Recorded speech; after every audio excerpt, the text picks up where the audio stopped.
Hello, my name's Ian Anderson Gray, and in this episode of the Confident Live Marketing Show, we're talking about money mindset and how to improve it, how to get rid of all those hang-ups that we have about money. And I've got a special guest today, Lesley Thomas, to talk about that and to help us with this big problem. So we'll be with you just after this.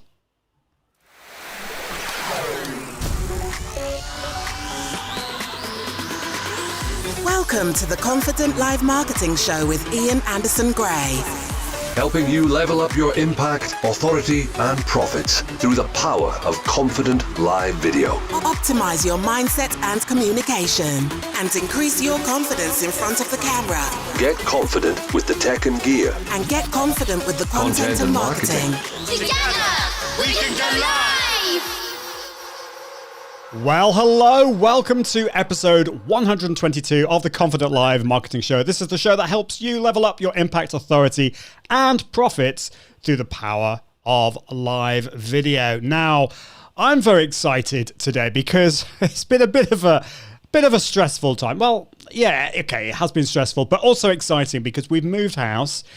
Yes, we've got boxes all around the house, but it means that finally I'm able to start building a new studio. And so I've got a new background. I've got lots of fancy stuff going on. I'm going to talk about that next episode. So I'm not going to talk about that today, but just if you are watching and you notice something new, that's what it is all about. So let me know what you think about the setup, the background. It's not perfect. I'm still working on that, but that's really exciting. So today's episode is sponsored by my good friends at Agora Pulse, and they are my favorite social media management tool. They do so many amazing things in the tool. It helps me every day to basically conquer all of my social media accounts and not spend so much time on that, but to help me focus on my business. So here's a little bit more about Agora Pulse. The Confident Live Marketing Podcast is made possible thanks to our sponsor, Agora Pulse. Agora Pulse is the all-in-one social media management tool. Publish, schedule, monitor, and engage on all your social media platforms. And with the social inbox, you and your team can manage all your messages, comments, and mentions all in one place and get to that magical inbox zero. And don't forget the amazing analytics and reporting so you can see how your social efforts are performing. Get your first month completely free at agorapulse.com/confident live.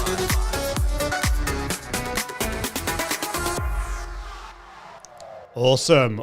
Well, just to let you know, this show goes live every Tuesday and Thursday. I've had a bit of a break for the last 2 weeks because of moving house and also a course that I've been running, but we'll be back to this every Tuesday and Thursday. And if you want to be notified next time I go live, just go to confident.live/subscribe. And of course, that is the podcast that goes out every Friday. And if you want to find out about that, you go to iag.me/podcast. But it is time to introduce Lesley Thomas to you. So Lesley is the money mastery business coach for service-based female entrepreneurs. Known for her holistic whole business approach to money makeovers, Lesley works with entrepreneurial women who undercharge and over-deliver. Does that sound familiar?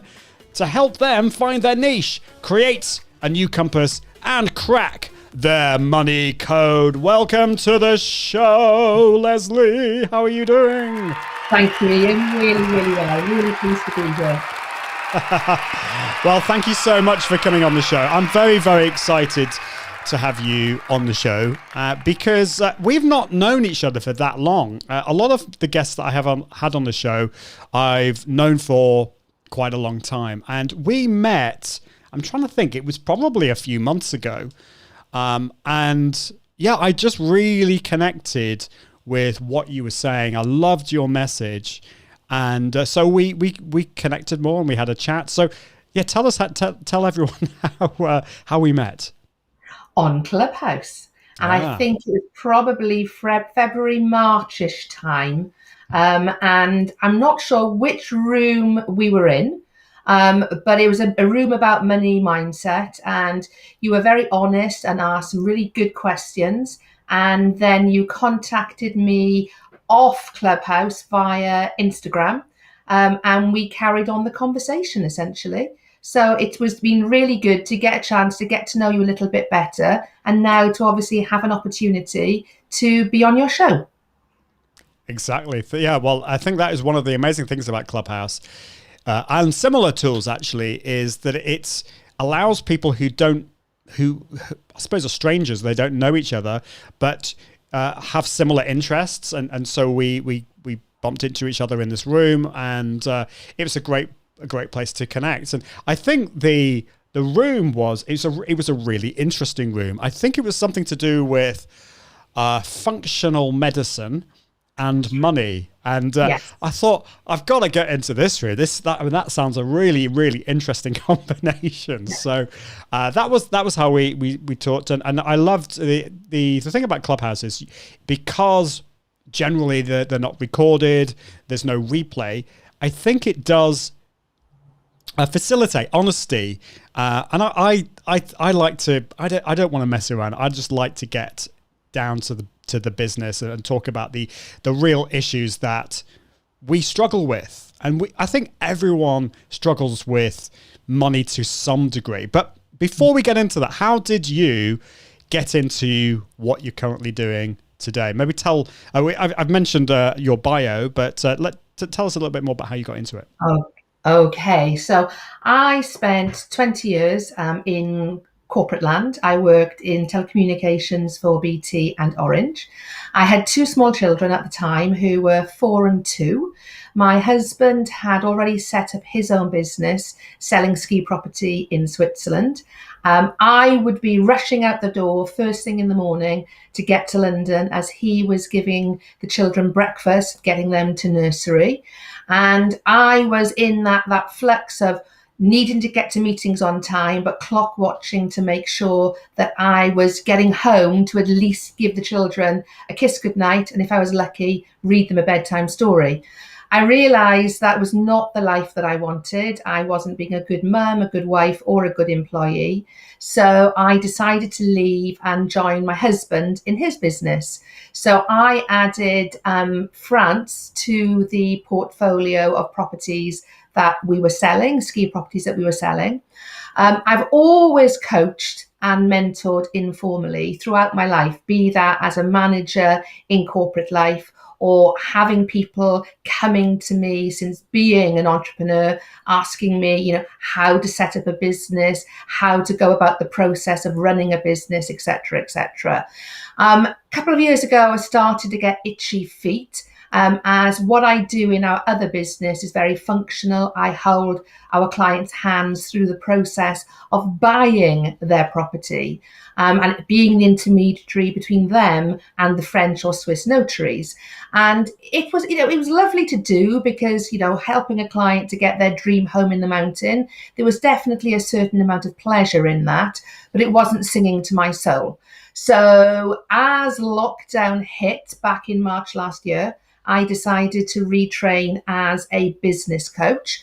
That was to give me the framework, essentially, because having been in corporate and done all the training and development I had done there, and then setting up, my own business with my husband, and all the experience I had garnered through that, I had that coaching and business mentality, but I wanted to have an additional framework. But I decided to approach it a little bit differently to many business coaches. Whilst I could have gone about it in the traditional way, gone into clients' business, tried to understand their business strategy, what wasn't working for them, etc. What I decided to do was to focus initially on the money mindset.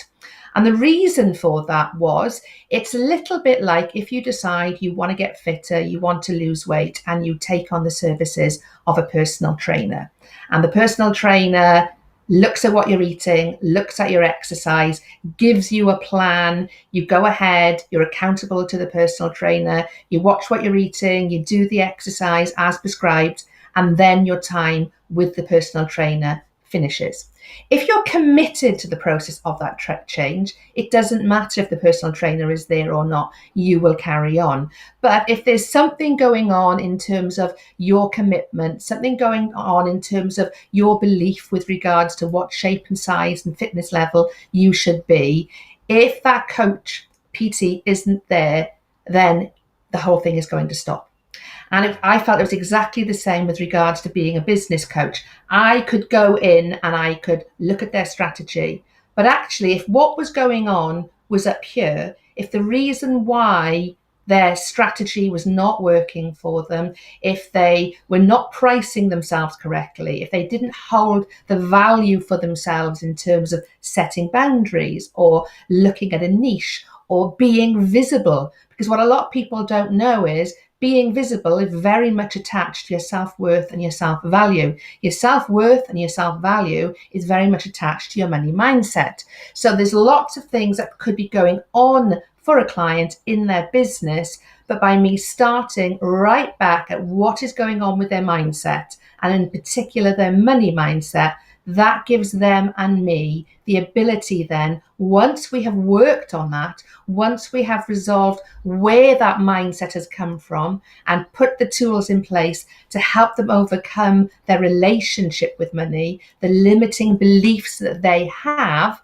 then together we can go in, revisit the strategy and make the changes that are needed. And the client will buy into that because they recognize by not doing what they need to do, what they're literally doing is getting in their own way and preventing their business from growing and scaling in the way that they want it to, not because of anything that's necessarily going on externally to the business. It's what's going on internally within their mindset. I hope that makes sense. It makes perfect sense. And I found it fascinating what you were saying about that visibility and money mindset can go hand in hand. And yeah, I kind of felt you were kind of talking about me a little bit there. And I think a lot of people have told me, a lot of people have struggled with going visible and going live because it is you're putting yourself out there, and self-esteem can be, if you've got low self-esteem and low confidence, then the last thing that you want to do is get in front of the camera. And I'm fascinated, maybe we can talk about this in a bit, how money and the money mindset kind of comes into that way of thinking. But I want to ask you first, why do you think talking about money is a bit of a taboo? I have no issue in talking about money on a show like this. I think it's an important topic, but talking about it, say for example on Facebook or to friends or to colleagues, I don't know, it's a different matter. And I wonder whether it's different in different parts of the world. Certainly in the UK, money is not really something you tend to talk about, and people feel embarrassed about talking about like their job and how much money they've made in a new course that they produced or something like that. Why is that? Why should we get a big hang up about money?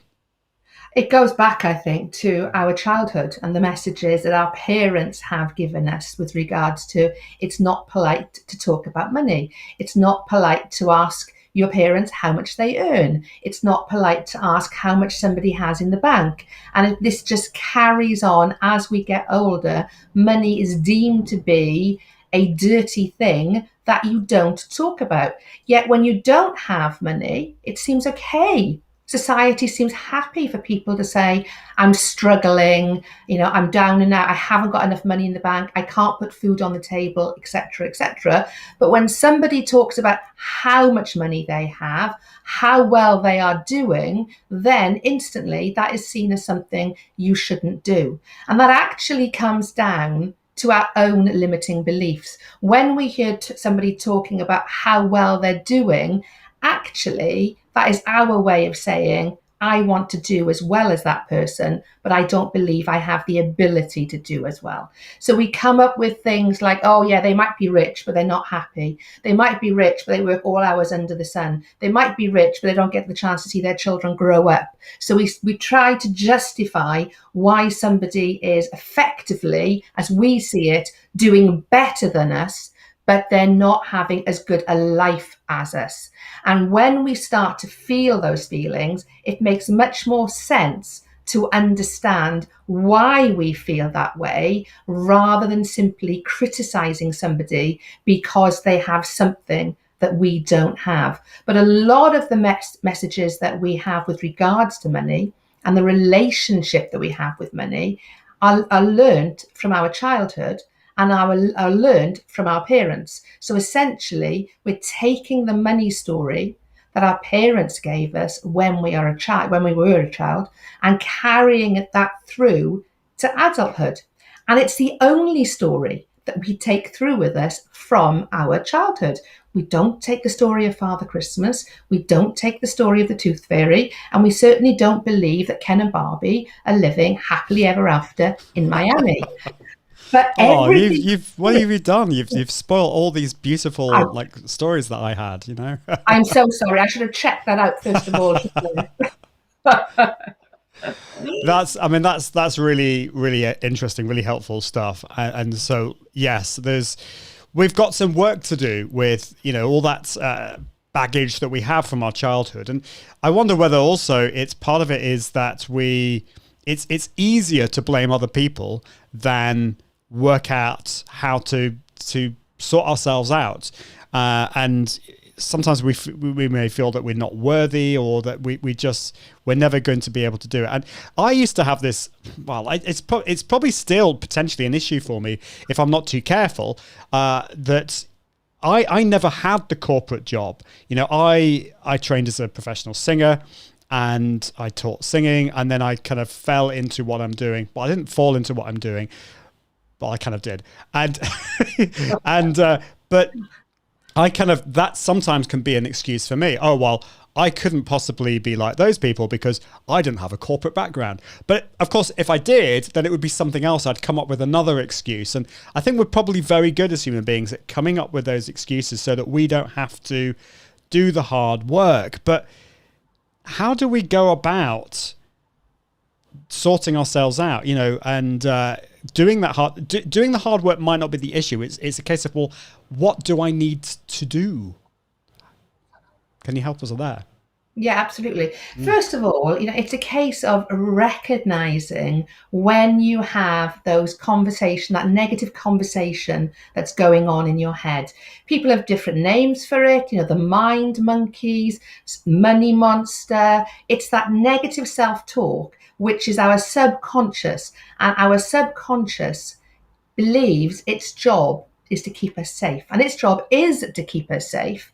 But in keeping us safe, our subconscious will attempt to hold us exactly where we are.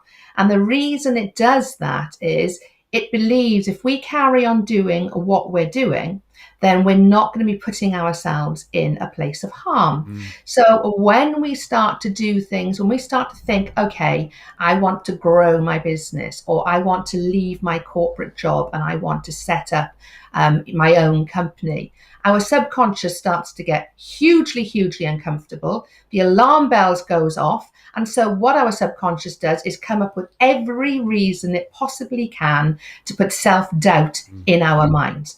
And by us allowing that self-talk to take hold, that is when we will actually go, no, I'm not going to do it. What happens if my company fails? What happens if I go live and everybody thinks, who the hell is this person? They don't know what they're talking about. It'll throw up every version of the worst case scenario it possibly can to hold us where we are. And what we have to do is create that evidence for our subconscious that we actually know what we are doing, that we actually have a plan for where we're going to, and that we are following a plan in such a way that each step along the way, we know what we are doing and providing that reassurance to our subconscious. And by allowing our subconscious to come on the journey with us, that is when we start to have those, as I call them, shower moments, those brilliant ideas that come to you when you're not even thinking about what it is you want to do or how you're going to get there, but you have that real nugget of gold that pops into your head and you go, wow, that was a brilliant idea. That is your subconscious starting to get used to the idea that what you want to do, you are fully capable of doing. And there's lots of tools and techniques that you can utilize. And one I use on my clients is, we know when we should be doing something. We get that feeling in the pit of our stomach. We get that intuitive feeling that says, aha, I've got a bright idea. And then what happens? Subconscious kicks in and goes, hang on. Before you go down that road, let's think of all the things that could go wrong. So what I speak to my clients about is, what methodology can we do to stop that negative voice from taking hold? And there's lots of different things you can do, but the first thing is to retrain that negative voice. So to write down 5 limiting beliefs that you know you have about money and about your own self-worth and self-value. Then write 5 more. I always ask them to write 5 more, because the first 5 are really easy. They're surface level. The next 5 are a little bit trickier. They're not so surface level. You've got to dig a little bit deeper. But journal out 10 self-limiting beliefs you know you have about your own self-worth, your self-value, and your relationship with money. Then write them in the positive. So every time a negative thought comes in, you start training yourself to actually turn it into the positive. If you are a creative person, you can take that a step further. In fact, you don't have to be very creative, because I'm not very creative, but you can draw an avatar, and give it a name, something like Positive Polly, Positive Pete, and give Positive Polly, Positive Pete all the attributes that positive persona is going to have in terms of your self-values, your self-beliefs around yourself and around money. And then do the same for a negative avatar. And that avatar can just be a stick person as opposed to anything fancy. I'm not a particularly good drawer, so I will just do a stick person. Then you can imagine, when you're starting to have that negative conversation with yourself, a little bit like back in Tom and Jerry's cartoons back in the day, where you'd have that little angel flying down on one shoulder and the devil flying down on the other shoulder. Well, you can imagine your 2 characters, that negative Nellie, that negative Nora, negative Nigel. There they are chatting away in your ear, and you can imagine the positive character coming in, flicking them off the shoulder. Get out the way, negative Nigel. Positive Pete is now running the show. Because when we can associate positivity and when we can have that creativity, it acts as a pattern interrupt, essentially. It wakes us up and it takes us out of that state of being negative. It's a little bit like shaking ourselves. Say, come on, pull yourself together. But you are the one that's doing that in your mind.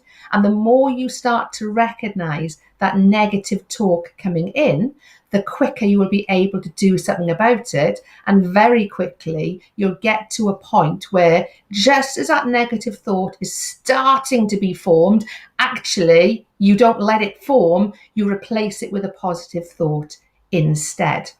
And then another thing to do is a slight take on Mel Robbins wrote a book, 5, 4, 3, 2, 1. And I've taken it a step further. But in 5, 4, 3, 2, 1, Mel talked about, for example, the alarm goes off in the morning. Rather than hitting snooze, you count 5, 4, 3, 2, 1, rush out of bed. Well, actually, anything that I need to do, anything I need my clients to do. So, for example, going live on LinkedIn. Not the biggest fan of going live on LinkedIn, but I do it because I know I need to do it. So instead of counting 5, 4, 3, 2, 1, because there's 5 seconds that I can talk myself out of doing what I need to do, I literally go 1 and do it. So I don't give myself the chance to talk myself out of what I know I should be doing, what intuitively, that feeling in the pit of my stomach is saying, right, you haven't gone live on Facebook for a while, you haven't gone live on LinkedIn, do it now. And I will literally do it there and then. And that is what I advise to my clients to do. You know when you need to do something, so don't prevaricate about it, just get on and do it. Because once you've done it, you actually wonder why you worried about it in the first place. Very true. And it's not to say, of course, you need to plan and do all the planning and all the tech and all that kind of stuff. But when it comes to actually pressing the go live button, don't overthink it. I think so many people overthink it, and that's not a good idea. I love what you say there, because it seems so logical. It's a really logical approach. You know, it's not magic. We've got these kind of 2 parts or 3 parts of our brain. We've certainly got the kind of old, I don't know what you call it, the tiger brain. It sees a tiger coming towards you, and that part of the brain wants to save you from danger, from death, and that in a way is the kind of the negative voice, the medieval part of our brain that we need to kind of sort out and listen to it. And I've found that really helpful, and starting to kind of listen to the negative voice, what it's actually saying, and then try and reprogram that. So that is really helpful stuff. I can see we have Melissa. Sorry, I missed your message before, but you said, I had a bankroll before setting as a bookkeeper. That's great. And Angelito's watching from Japan. Lito from Japan. Great to see you. Been in the course this week, helping you launch your live. And this is an interesting one from Hassan. I would love to know what you think about this, Lesley. My little theory: social disparities may be the culprit in the creation of bad perceptions of money. Disparities may create resentment and the circulation of bad narratives about money. That sounds really interesting. What do you think about that, Lesley?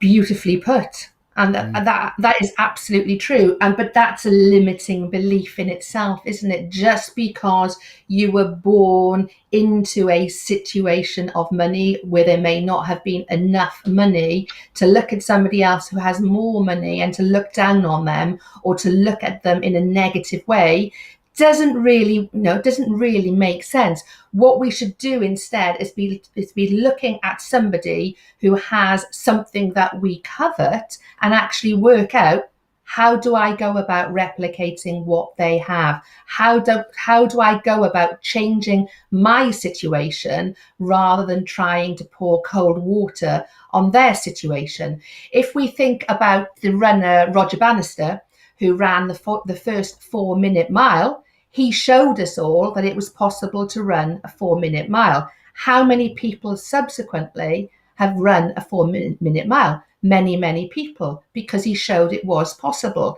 And when you have a limiting belief, what you need to look at is, what is that limiting belief doing for you? It's actually holding you in a place of where you are now, rather than looking at where you want to get to and the steps that you need to do to get there. So sitting there coveting is never, ever going to produce what you want, but working out what you want, putting the steps in place, but looking at that person and saying, if they've done it, I can do it. There's no reason why I can't do it.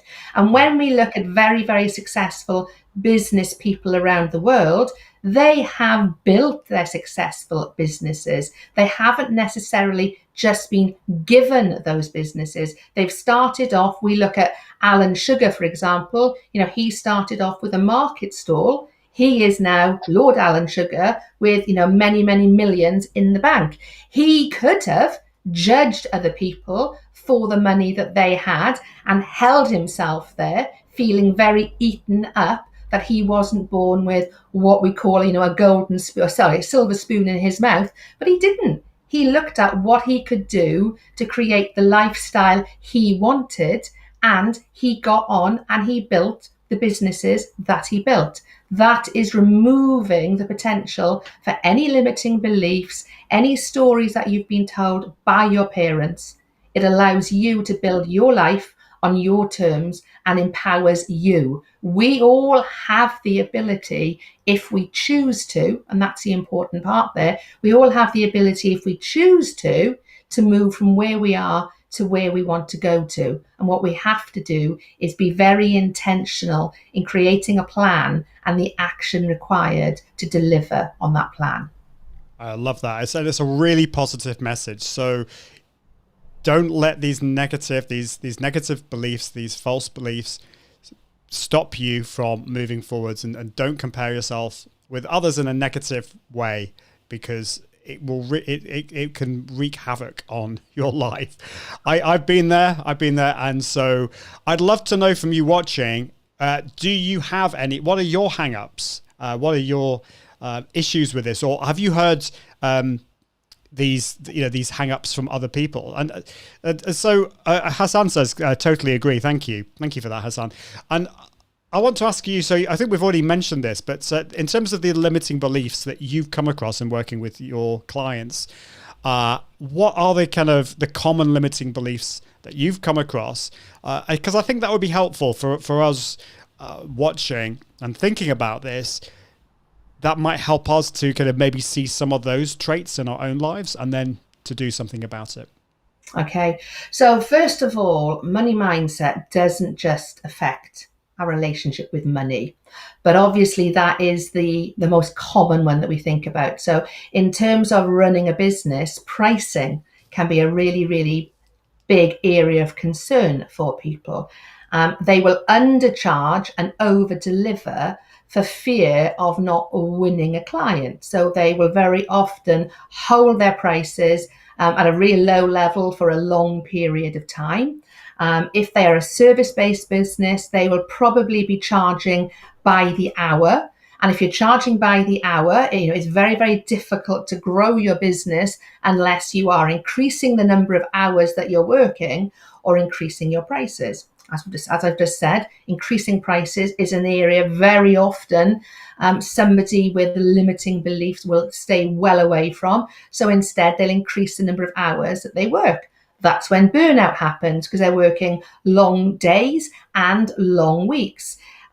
Putting boundaries in place can be a very, very difficult thing for somebody with limiting beliefs to do. So when you haven't got boundaries in place, that is when you can start to have problems with clients not turning up to appointments, cancelling appointments at the last minute, contacting you outside of office hours and expecting you to be responding to them, not paying on time, arguing about fees, etc., etc. When you put firm boundaries in place, you earn respect, and it also gives you a way to bring clients back on track should there be a problem. When you are charging by the hour, put packages in place. Put packages in place that provide value to that client and keeps that client wanting to work with you because they recognize the transformation, the journey that you are bringing them on. It's not just about how many hours you're going to work together or a one-off particular product. It's looking at what you can do to grow that relationship over time with a client. Another one that clients very often come to me with is they haven't niched down. They haven't niched down because they believe it's going to limit their opportunity. They're going to be working with less people rather than seeing niching as the opportunity to create for themselves a position of being an expert in their field. And if they're an expert in their field, they can create specific marketing messages aimed at their ideal client. Their ideal client will recognize that they're being spoken to by you, and that is going to magnetize them more to you. Visibility, as we've spoken about, is another big one. And there's so many things that are tied up around your sense of worth, your sense of value, and that need to over-deliver and undercharge. And when you're over-delivering and undercharging, that is when you start to get very resentful about your business. And that is when you tend to forget why you went into your own business in the first place. And usually the reasons why we set up our own business is to be setting our own schedule, spending more time with our family, spending more time doing the things that we enjoy, being able to go out and have lunch with the ladies or, drinks with the men. It allows you to have that flexibility. But if your mindset is not right, then you are going to end up moving further and further and further away from why you created your business in the first place. And when that happens, that is when you start to get really resentful, and that business that was meant to be your route to freedom starts to become an albatross around your neck. Something else that is very, very prevalent with somebody with a negative money mindset is the need to discount when there is no need to discount. One thing I absolutely hate, and that is mates rates. I do not think there's ever any requirement for mates rates, because our mates should be the very people that are our cheerleaders, essentially. They are there to endorse what we do because they recognize what we've done in order to create the business that we have. They shouldn't be queuing up, me. Have you got a special rate for me because we're mates? And I think that whole thing about needing to discount what you do rather than recognizing the value that you provide, that is all about you questioning yourself and questioning how others are perceiving and accepting the service and the value that you offer. So all those things just tend to be chipping away at your own sense of who you are and the value that your business brings. I hope that makes sense. It makes perfect sense. I totally agree with you about the whole mates rates thing. I've been there before when friends have said, asked me if I can do them a discount. And I've probably done the thing on the other side. But actually, when you think about it, they are a real friend of yours, they should be respecting you and understanding what it is that you do and the expertise that goes into it. Now, I think the whole pricing thing, we could do a whole show on that. I can see Melissa is said here, I had a client that forgot to pay because the fee was low. And I think that's like a warning, really, and I think you've seen this, Melissa, that obviously you are in that situation, you were charging too low a fee. And I think sometimes those of us in the creative space and entrepreneurial space, we've gone into what we're doing. Like I've gone into what I'm doing because I love to be creative, and I want to help people. And that can be a problem when it comes to then charging people what you should be charging, because you want to help people. And also, it's quite often we do what we're doing because we love it and we're very good at it. And so it almost feels like, why should I be charging for this? This is something that I just love doing. My background, as I said before, is I trained as a classical singer. And so this is a case in point. This happened a lot with me, that I would be asked by somebody to sing at a wedding or sing at some kind of concert. And when it came to the money side of things, this happened probably 2 or 3 times. They were kind of like really shocked when I asked them talked about the fee, because they thought I was doing it just for the love of it. And I even had a situation where I was singing at a concert and the conductor was complaining about the fee that I was charging, because it was more than what he was paying. He was being paid. And so I think that was a lot of baggage for me. But I think I've seen it a lot with creative people, because they do it because they love it, and they do it because they care about people and they want to help people.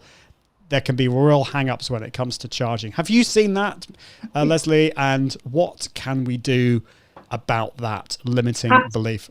Yeah, absolutely. And I've seen it time and time again, that people who, believe they have, a gift, they can paint, they can sing, they can act, etc. There seems to be some real tie-up that because they have this gift, they shouldn't be charging for it.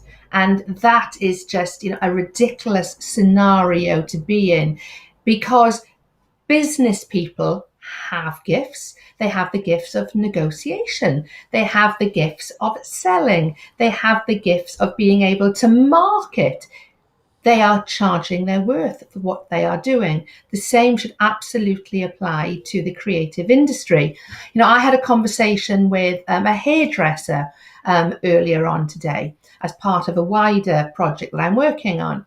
And she is an exception probably, in that field, because hairdressers do tend to undervalue what they do, when actually you think about it, when we were in lockdown, what was everybody clamoring for? The moment the hairdressers would open again so they could go and have their hair cut, because we all feel so much better when our hair is looking sharp, tidy, well presented, etc., etc. And so you need to be thinking about, what are you bringing to the other party? How are you making feel those people in the audience listening to you, paying to come along and listen to you sing? How are you making them feel? When you are good at art and a piece of your art is sitting somewhere proudly on a living room wall, how are you helping those people to feel about their home and their ability to purchase that piece of art? You know, an affirmation that I have: the more people I serve, the more money I earn. The more money I earn, the more people I serve. Because there is a quid pro quo in there. I help people, I get well paid for it. By me getting well paid, I can help more people. And it's exactly the same with the creatives. Just because you are creative, you are still helping people to feel something. And that could be enjoyment because they're hearing you sing. It could be the delight they get because you've made their house look nicer.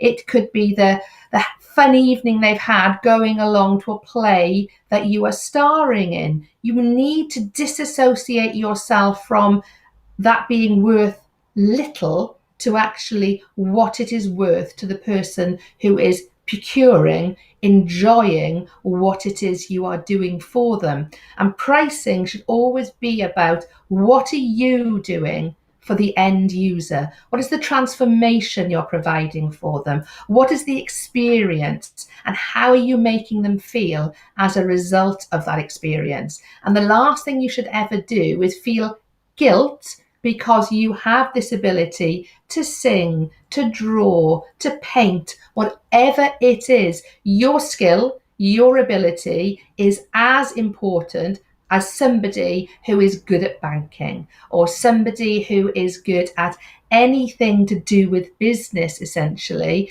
And what we tend to do is the excuse: oh, I shouldn't really, I'm lucky to be able to do a job I love. I shouldn't expect to be really well paid for it. Why not? Why should you not expect to be paid what you are, what the service that you are providing, the experience that you are giving? And that's what you need to do, is to look at those around you and what they are doing, and look at it in terms of, well, okay, they have the ability to be good at maths and therefore they are a banker, but I'm actually really naturally good at making people feel happy, get them up and dancing and creating a fantastic experience. And you need to look at it in those terms, not in the terms of lack. I can only sing, I can only paint, because it's not I only, you can sing, you can paint. And I am sure if Picasso was alive today, or Da Vinci, or any of the big,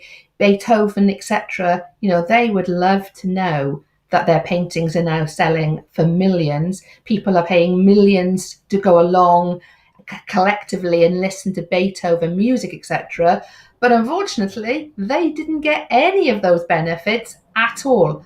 I am sure if we offered them the opportunity to have not been in poverty, to actually get some of the wealth that other people are enjoying because of their gifts, they would have put their hand up and said, yes, please, I will have some of that too.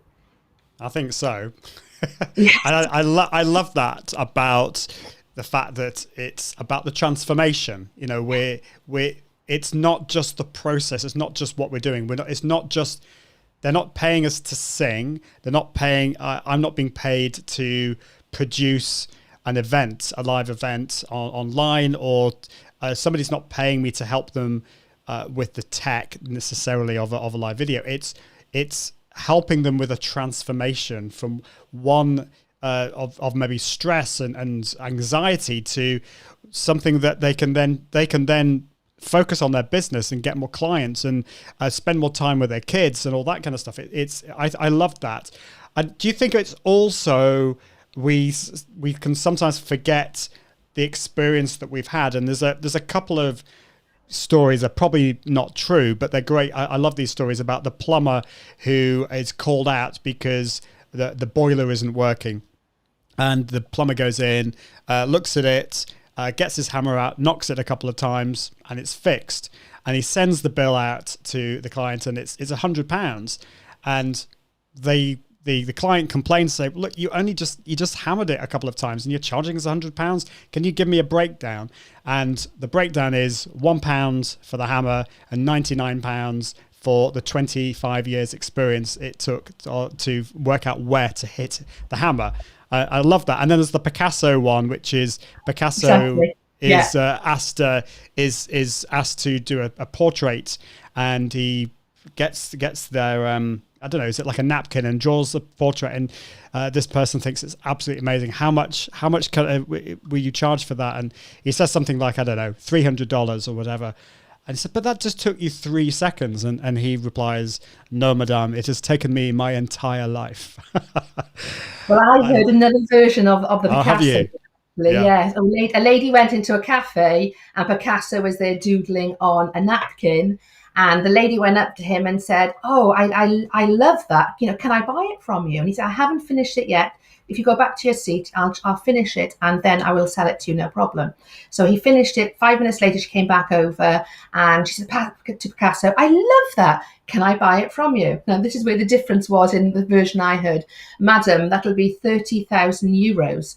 I thought, what? 30,000 euros? That took you 5 minutes. But exactly as you said there, Picasso said, no, madam, I have taken 45 years to have the skill level that I do. And I think that is such a brilliant, as the plumber story example, that we do forget that we should not be charging our time. We need to be looking at the experience that we're bringing along. And this is what I often say to my clients, to have the reluctance to increase your prices on a regular basis when you are getting more experience, when you're possibly going through, development and training yourself.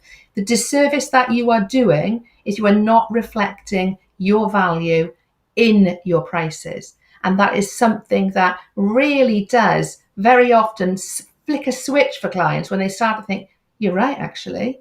I do have this ability. I am more experienced than I was 5 years ago, 10 years ago, 3 years ago. But also what clients forget is if you undercharge, that can be seen as being just as dangerous as overcharging, because we all attach a value to something. And if we undercharge, certain people are going to question, are you as good? Are you as capable? Are you as experienced? So people really do need to be looking at both ends of the scale, because it's not only those that overcharge or are perceived to overcharge where would-be clients are questioning. It's also those that undercharge as well. And again, you could be doing yourself a disservice. You could be the absolute best at what you do, but if you're undercharging, the perception is going to be you're not all that. And that is something that really does need to be taken on board. Absolutely. And, some wise person said, you can't, if you want to help people, if that's what you came into your business to do, you can't help people if you don't have a profitable business. If you're stressing about the money coming in, and you're not going to be able to do that. So it's so important. I can see that Lito was saying, we were talking about mates rates before. Mates rates, I had the standard mindset about that. Thanks for the wake-up call. Yeah, I think so many of us do.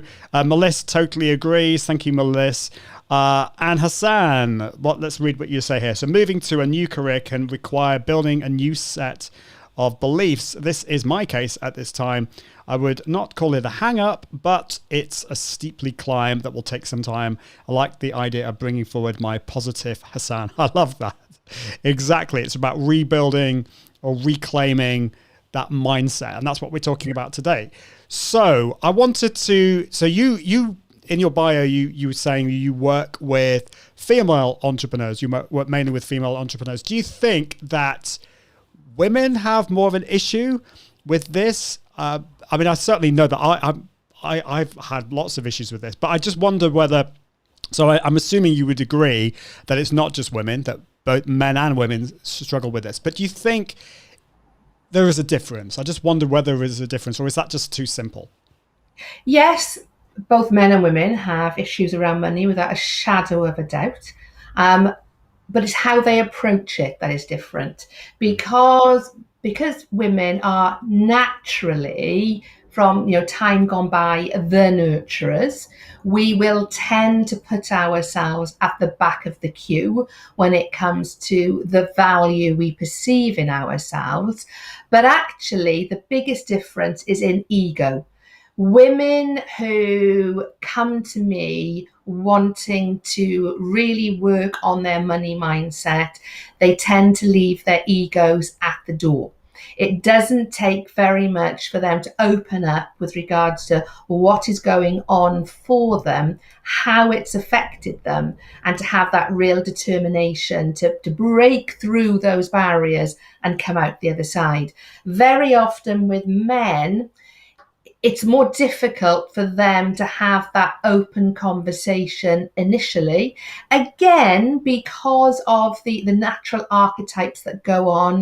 Men are the breadwinners, men are there for women to lean on, etc., etc. So for a man to admit openly to a coach that he has limiting beliefs, it can take longer to get to that point for them to kind of go, I've got a problem.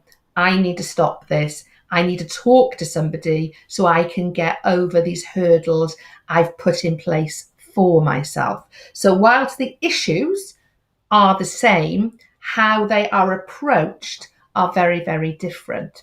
And one of the reasons why I chose my niche to be service-based female entrepreneurs is because I am walking my talk in very much believing you should niche down.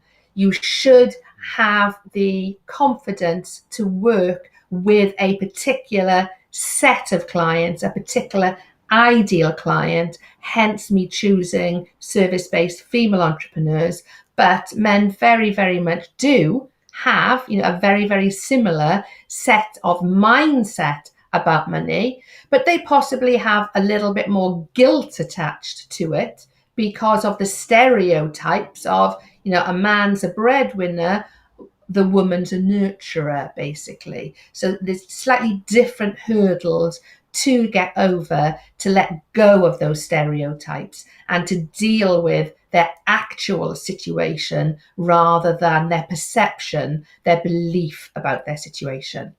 That's fascinating. Yeah, and I suppose that's the generalization. I'm sure there are exceptions to the rule. I'm sure there are some women that have got lots of ego, and there's men that don't. But generally, I think you're right. I think that's often the issue.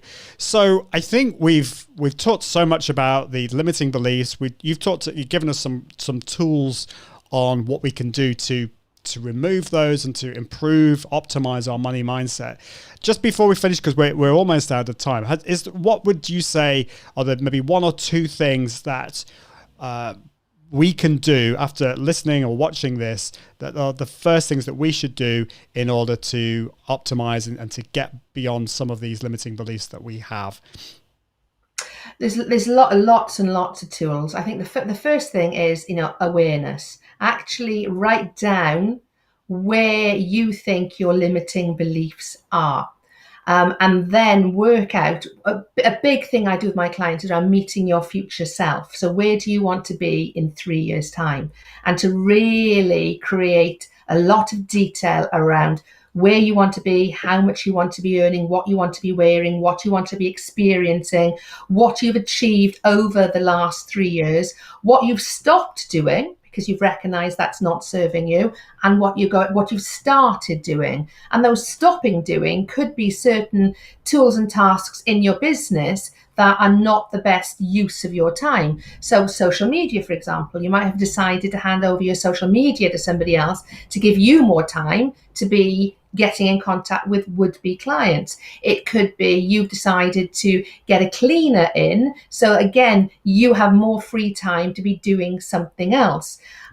Writing a letter to your future self. So what I do is on the 1st of January every year, I write a letter to my future self in 12 months' time, congratulating me on all the things that I have achieved in the previous 12 months. So in essence, I am putting my goals out there and I'm congratulating myself for having achieved them.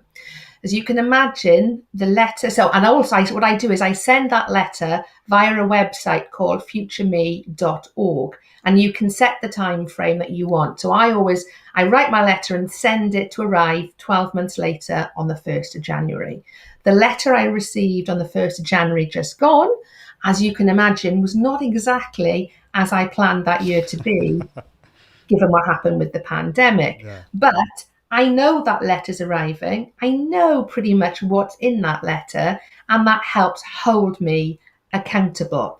I have a free Money Mindset Masterclass ebook, and that's about 27 pages long, that goes through a whole set of questions in terms of where's your money mindset come from, looking at what is going on for you now and what is holding you back, and then moving you towards your future self and creating affirmations. Because whilst I am not a woo-woo person at all, I have actually seen the powerful effect of writing affirmations. So I would recommend choosing 5 affirmations that work for you and then putting them in different places that you can see them regularly, including as a screensaver on your phone. So every time you pick your phone up, the reminder is there, basically. Creating a vision board. Vision boards are great as well for us to be able to work out what we want to do, because with money loves a purpose. No point in saying I want to have £1 million in the bank, because £1 million in the bank is no good to anybody. What you want to do is create a purpose for that money. So what you want to be earning and what you want to be spending it on. Is it going to be a place by the seaside? Is it going to be sending your children to private school? Is it going to be a top of the range BMW? Whatever it's going to be, create that vision board. Have it visually in front of you somewhere, but also I have an app on my phone, Vision Board, funnily enough. And again, I regularly look at that, because what happens, with our mindsets, we can get really, really excited about having a plan. And yes, I'm going to be committed to it. But as time goes by, that motivation drops. So what we need to create is discipline, because discipline is the thing that is going to keep us going. And with our mindset and with our goals, we need to have that reminder there to keep the discipline strong, because motivation will fade quite quickly. But if we have discipline there, it's going to be that keeps us going, keeps moving us towards our goals, and keeps reminding our subconscious of why we're doing what we're doing and what the end result is going to be. Does that help? That is amazing. Thank you so much, Lesley. There's so much stuff there. And so I hope you have your notepad and you're writing it down. Actually, I'm joking. You don't need to worry about any of that, because if you go in the future, or if you listen to the podcast, it's available now. If you go to iag.me/122, we'll have the whole blog post on all of this. And that was just so powerful, so helpful. And you mentioned that you've got this, was it a checklist? So tell us a little bit more about how we can find out more about you, and also a bit more about this checklist as well. Yeah, okay. So it's about a 28 page ebook, basically. It's a PDF download. If you go to my website, which is www.lesleythomas.com, and on the homepage, right down the bottom, you can put in your details, and then it'll be whizzed to you via the wonders of the internet.